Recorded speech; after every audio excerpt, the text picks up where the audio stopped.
Welcome back mga kaaldab. Ito na naman po ang inyong lingkod, si Mr. Destiny. At pag-uusapan nga po natin itong mga bagay-bagay po sa Instagram, sa Twitter, sa Facebook. Alam niyo po ba mga kaaldab na talagang pinagpepiestahan po itong video na to? Ito po yung 2023 na kung saan nga po talagang hinawakan talaga ni Alden Richards literal si Maine Polkerson, na kung saan nga po talaga siya lang talaga yung may karapatan, di po ba? Na kung saan inakbayan niya si Maine Polkerson, di po ba? Sabi ko nga po sa inyo, may mga bagay-bagay nga po na mahirap nga po talagang ipaliwanag, di po ba? Pero gaya na sinabi ko, walang pilitan ha. Dito sa channel Mr. Destiny, nagbibigay lang tayo ng update, nagbibigay lang tayo ng mga kaganapan. Sa mga ayaw pong maniwala, sa mga nagsasabing fake news ako, wala naman pong problema yon, di po ba? Ang importante lang naman po maging updated kayo, lalo na nga po pagdating sa social media. Itong pinag-uusapan natin mga kaaldab, bukod doon, ito nga pong kay Heaven Paralejo, na kung saan nga po nagkaroon siya. Ito yung unang pelikula ni Alden Richards sa pagpasok ng 2024. Medyo kumbaga marami agad-agad ang nag-react dito. Kung mapapansin nyo mga kaaldab, etong medyo ano raw to yung nakakatakot, medyo horror daw po ito, suspense, etong pelikula na Out of Order, na kung saan nga po talagang intense nga po raw yung bawat eksena, na medyo suspense thriller na may kasama daw pong romance. Medyo kakaiba nga po, di po ba?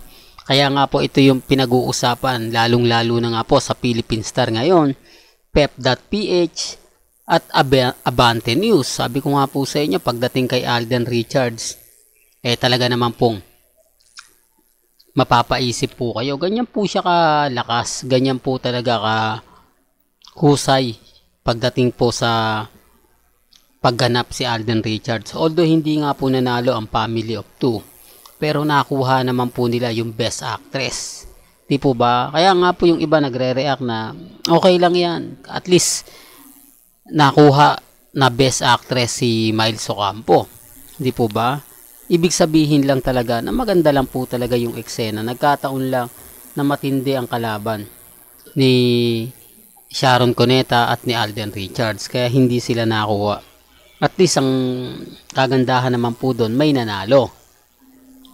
Di po ba? Pero kung titignan nyo nakaraan taon, si Tony Gonzaga, di po ba, yung pelikula nila ni Joey De Leon, may teacher na nanalo, pero hindi nga po ganun kabongga.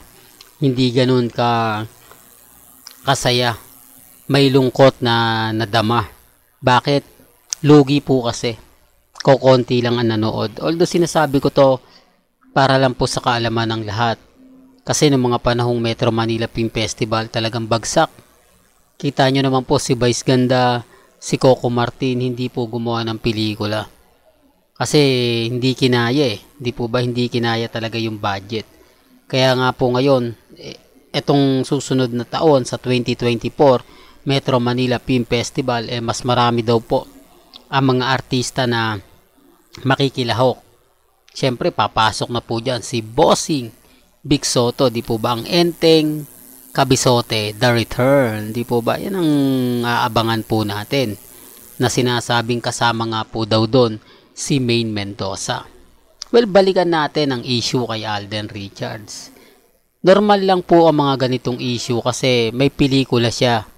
Silang dalawa ni Heaven. Sabi ko nga po sa inyo, pag uwi ni Alden rito sa Pilipinas, promotion naman po. Di po ba? Siguro ito mga, kung di tayo nagkakamali, mga March, February pa yata showing nito, pero depende pa rin po kasi pag February, araw ng mga puso yun, di po ba? Medyo hindi ata tutugma, pero wala pa naman po kasing exactly date kung kailan nga po ito ipalalabas, kung kailan nga po siya kumbaga isi-showing sa lahat ng mga sinihan. Di po ba? Kaya nga po sabi ko sa inyo, update lang tayo. Di po ba? Ang kagandahan nyo po sa channel ni Mr. Destiny, updated po tayo. Kaya nga po yung iba kapag nagre-react na, nako, late na naman yung update mo, wala namang pong problema yon, di po ba? Kaya lang syempre nakakalungkot po yung mga ganitong video na hindi na po talaga natin makikita. Dahil sobrang higpit nga po raw ng GMA Network para kay Alden Richards. Imbis na magpo-promote siya sa GMA, sa Eat Bulaga, sa TV5, wala na. Pero ngayon, solong-solo na nga po ang title ng Eat Bulaga. Kaya nga po yung iba nag-react, lalo na po yung mga nagko-komento ngayon sa social media, ang pagbabalik ng Eat Bulaga sa kamay ng TVJ. Medyo pabor na pabor po sa kanila yan. Kaya nga po antayin natin kung ano na nga po ba mangyayari. Kung magbabalik na nga po ba ang segment. Hindi po ba na gusto po nila. Wala na yung pamilya, yung AI family, hindi talaga kinakagat no. Ramdam mo na may mali sa AI family, no? Hindi katulad ito o parang hindi rin masyado tinatangkilik. Alam nyo naman po ang Eat Bulaga, mahilig sila sa mga teleserye, mga kalye-serye, ganyan. Di po ba nagsimula sa kalye-serye, sinundan ng Pamilya Nunal, di po ba? Tapos ngayon AI family. Parang wala rin po talagang iba po talaga yung yung karisma ng Aldab. Gaya nga po na sinasabi natin sa mga mami, sa mga tita, sa mga senyor, relax lang po kayo. Maging kampante lang. Kasi sa totoo lang po, gustuhin man po ng TVJ na mapunta si Alden, bumisita si Alden, kung wala rin naman po o kung hindi naman po saklaw ng GMA, wala rin pong kapangyarihan ang TVJ. Totoo yan mga kaaldab. Kasi sabi nga po mga bali-balita, yung mga mamis, mga titas na nakasama po ni Alden sa pagbili ng ticket, sinasabi nga po na kailan ka babalik sa Eat Bulaga, ba't hindi ka nag-promote. Management po talaga ang sinasabing dahilan ni Alden Richards. Na totoo naman po. At ganun din naman po si Sharon Cunete. Hindi po ba? Management po talaga. Pero gaya na sinabi ko, eto sa kay Heaven, malalaman natin to mga kaaldab kung ano nga po ba mangyayari. Kung mas kakaiba ba to, tatangkilikin po ba ito, yun po yung aabangan natin. Di po ba? Medyo napakaganda po nito. Pero gaya na sinabi ko, wala pong pilitan ha.